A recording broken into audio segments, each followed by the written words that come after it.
ഉപതെരഞ്ഞെടുപ്പ് തിരിച്ചടികൾക്ക് പിന്നാലെ യു.ഡി.എഫിൽ ഉടലെടുത്ത അഭിപ്രായ വ്യത്യാസങ്ങൾക്കിടെ സ്വതന്ത്ര സ്ഥാനാർത്ഥിയായി മത്സരിച്ചു പരാജയപ്പെട്ട പി.വി. അൻവറിന് ശക്തമായ പിന്തുണയുമായി കോൺഗ്രസ് നേതാവും പൊന്നാനി എം.എൽ.എയുമായ കെ.പി. നൌഷാദ് അലി. തെരഞ്ഞെടുപ്പ് തോൽവിയുടെ പേരിൽ അൻവറിനെ ഒറ്റപ്പെടുത്തുന്ന നിലപാട് യു.ഡി.എഫ് സ്വീകരിക്കരുതെന്ന് നൌഷാദ് അലി തുറന്നടിച്ചു. ഒരുമിച്ച് ഒരു ലക്ഷ്യത്തിന് വേണ്ടി പോരാടിയ ശേഷം ആരെയും അങ്ങനെ കൈയൊഴിയുന്നത് രാഷ്ട്രീയമായി ശരിയല്ലെന്നാണ് അദ്ദേഹത്തിന്റെ നിലപാട്.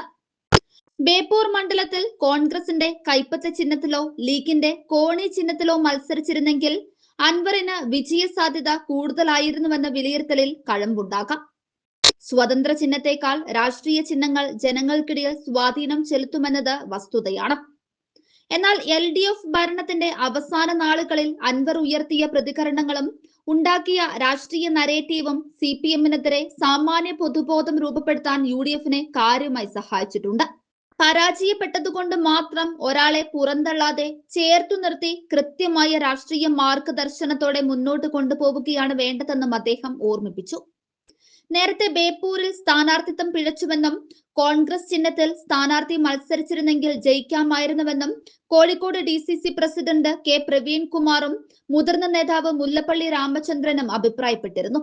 ഇതിന് പിന്നാലെ തന്നെ തോൽപ്പിച്ചത് ചേർത്തു നിർത്താൻ ബാധ്യതപ്പെട്ടവർ തന്നെയാണെന്നും പാളയത്തിലെ ചതിയും പിന്നിൽ നിന്നുള്ള കുത്തുമാണ് തിരിച്ചടിയായതെന്നും അൻവർ ആരോപിച്ചതോടെയാണ് വിഷയം മുന്നണിയിൽ ചൂടുപിടിച്ച ചർച്ചയായത്.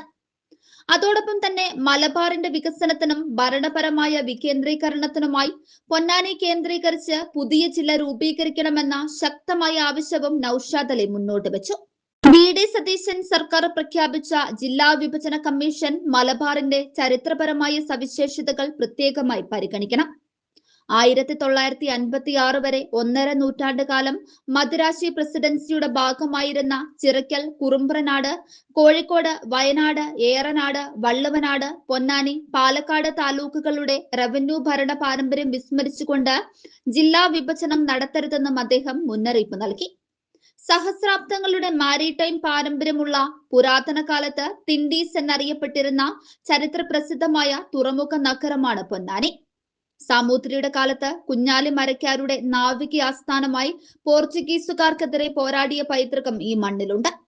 നിലവിൽ ലോക്സഭാ മണ്ഡലം ആസ്ഥാനം കൂടിയായ പൊന്നാനിയെ ഒഴിവാക്കി ഭൗമരാഷ്ട്രീയ പ്രാധാന്യമില്ലാത്ത മറ്റ് കേന്ദ്രങ്ങളിലേക്ക് ജില്ലാ രൂപീകരണം ഒതുക്കുന്നത് പ്രതിഷേധാർഹമാണെന്നും തൃശൂർ, പാലക്കാട്, മലപ്പുറം അതിർത്തികളെ ഏകോപിപ്പിച്ച് പൊന്നാനി ആസ്ഥാനമായി പുതിയ ജില്ല പ്രഖ്യാപിക്കണമെന്നും നൌഷാദ് അലി ആവശ്യപ്പെട്ടു.